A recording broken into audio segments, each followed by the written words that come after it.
Ji bernameyê gundê me silav û rêz. Mijara me ya îro navçeya Hawêl a li ser parêzgeha Sêrtê ye. Em ê bi boneya vê bernameyê cî û warên li ser erdnîgariya navçeyê bi hev re binasin. Hawêl an jî Xana Hawêl. Ji heft navçeyên Sêrtê yek e. Navçe ji Bakur ve bi Bilîs û Motkî, ji Rojava ve bi Şêrwan Ango Kuvre, ji Başûr ve bi Sêrt û Misir, ji Rojava ve jî bi navçeya Hezoya Batmanê ve Sînordar e. Navçe ji Sêrtê 47 kilometre dûr e.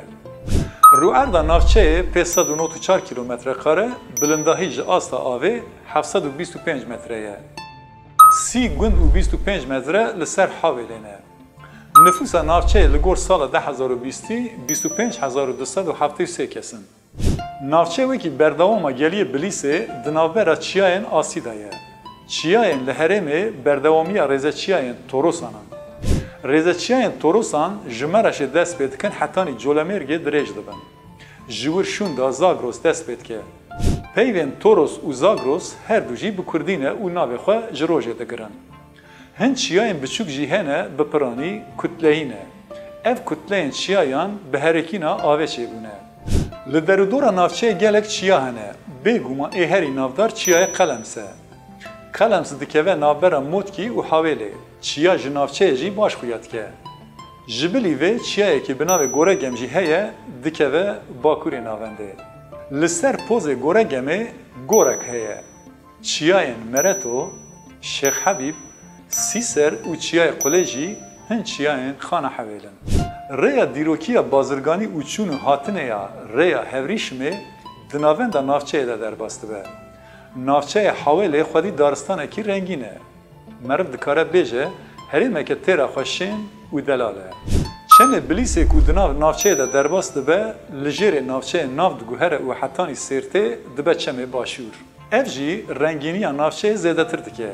Çemê Bilîsê ji çiyayên Başûrê Mûşê dertê û avên gelek rûbarokan digire diherike ser çemê Botanê. Pişt re dikeve ser çemê Dîclê. Çemê Çawîş jî yek ji wan jêderkan e ku ji aliyê çiyayê Qûla ji herêma Derzînê dertê. Li ser çemê Bilîsê ku li jêrê Hawêlê dibe çemê Başûr, gelek golên ji bo soberî ango Asamberiyê guncan hene. Gola Reş, Gola Mobil, Gola Zülfî û Gola Kuştî.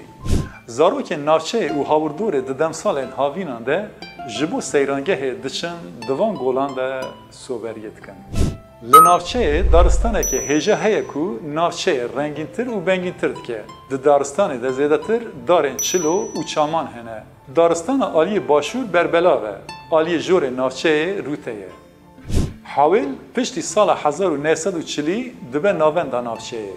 Berê navenda navçeyê li gundê Koxê bû. Kox niha weke gund li ser navçeyê ye. Piştî ku navçe ji gundê Koxê derbasî ciyê îroyîn bû, navê navçeyê jî guherî bû Hawêl. Navê Hawêl ji navê mîrektiya Kurdan tê. Ji ber ku li Hawêlê xaneke dîrokî hebûye, jêra Xana Hewêl jî tê gotin. Navê Tirkîzekirî yê Baykan jî navê eşîreke girêdayê Konfederasyona Rojkanê ye. Di heman demê de bi navê Baykan gundekî li başûrê navçeyê heye. Li Hewêlê du mîrektiyên bi navê Derzîn û Girdikanê hene. Şerefxanê Bilîsî jî di berhema xwe ya navdar şerefnameyê de destnîşan dike ku mîrektiyên Derzîn û Girdikanê li ser navçeyê ne. Şaxulî Beg, Yaqûb Beg û Mihemed Beg çend ji mîrên van mîrektiyan in. Tevî ku ev her du mîrektî ji aliyê du malbatên mervê hevatine bi rêvebirin jî gelek caran li hev nekirine. Gelek caran şer û ceng di navbera wan de qewmiye. Wekî mînak, li hev nekirina wan a li ser gundê Mînarê bûye seden ku gelek caran bi hev bikevin û qirên bikin. Şaxulî Begê mîrê Derzînê ji bo ku vê pirsgirêkê safî bike, berê xwe dide qesra Mihemed Begê Osmanî. Mîrê Girdikanê çawa saet dike ku mîrê Derzînê çûye qesra Osmanî, ew jî dide dû. Piştî ku Şaxulî Begê mîrê Derzînê ji padîşaha Osmanî destûrê werdigire ku minarê bistîne, mîrê Girdikanê tê li aliyê bolê rêya wî digire û wî dikuje. Niha li Derzînê keleheke bi navê Kelha Derzînê heye. Lê gelek derên kelehê hilweşiyane. Keleh li ser sinareke asê hatiye çêkirin. Ji kelehê bermahiyên qûleyên natoriyê tenê li ser piyamane.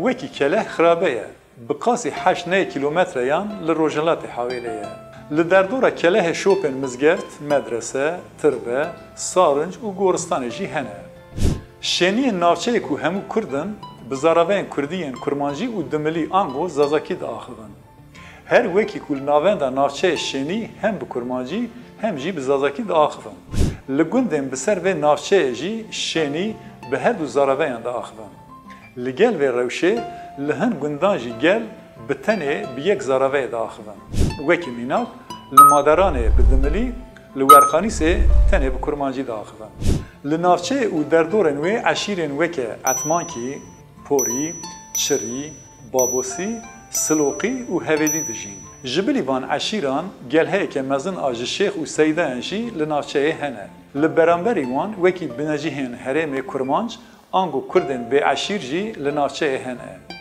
عربو، ورقانیز، درزین، دودان و منار. گندن وانن. جومانی و زیارت وکه ناحیه آنکو باجاروکن. لزیارت تربا ویسل قرانی هیه.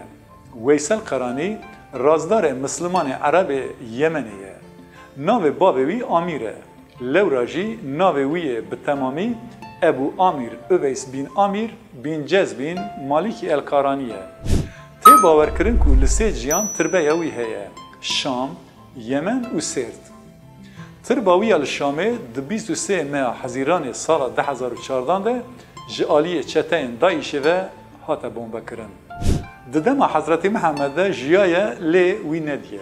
لگور روایت تی گوتن حضرت محمد برای حضرت علی و حضرت عمر خرخه خوا جرا دیاریشان دیه. قرنی دشر سفینه ده لعالی حضرت علی بویه و د سال 657 ده جیان خوا جدست دایه. لنافچه آب هوای بجاهی هیه. هاوینان گرم و زها زوستان سار و ببارینه.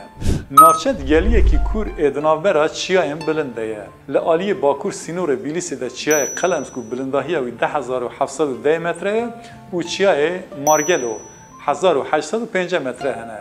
چیای کومت لباکور گنده مناره چیای کالیجی لباکور روجلاته. چیای کاپک کو بلندهیه و 1664 متره بقاسی 7 کیلومتر لباشور گنده درزینه. لنافچه گلک چم و روباروکن بچوک جی هنه. آبا وقفه جیکی گرینگه جبو نافچه. مرف دکاره بیجه جیکی سیرانگه هیه. لگنده شکارم چم گولا علو هیه. اب در جبو سیرانگه گونجانه. بله تماشاوانین هیجا. مجارا میا ایرو نافچه حاویلا لسر پارزگه ها سیرته بو. اما حاول بدن هفته یا به بداناسین نافچه که دن لپیش بری وبن. حتی نگویدمه ببینید خوشیه دا خاطری و